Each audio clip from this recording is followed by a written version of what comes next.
Good morning. Today's oil is lavender. So lavender's theme is calming. And most people know that about lavender already, that it might help them sleep or to put it on before they go to bed.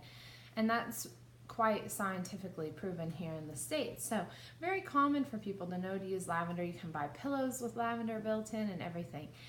And that's all true. So lavender is great to diffuse at night. Our personal favorite is to combine lavender with frankincense at night.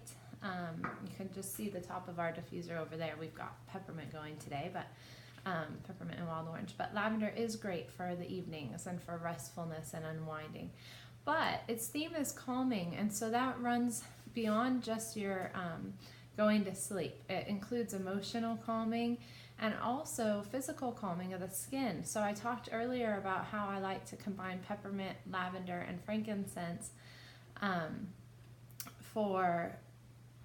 I said peppermint, lemon, and frankincense for cooling, which is true of the children, but for after sun care, I like to use lavender, peppermint, and frankincense because it's calming to the skin.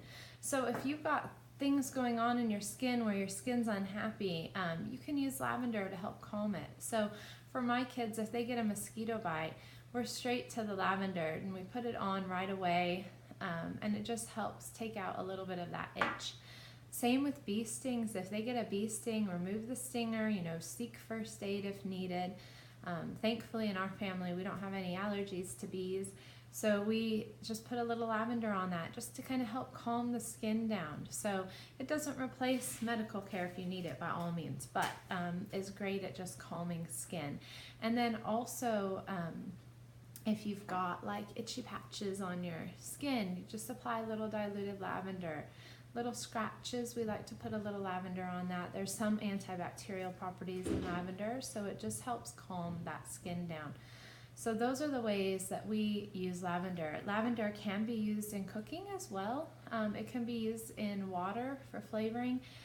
I personally don't love the flavoring in water, but it is quite nice in a lot of recipes, so that's something else to keep in mind.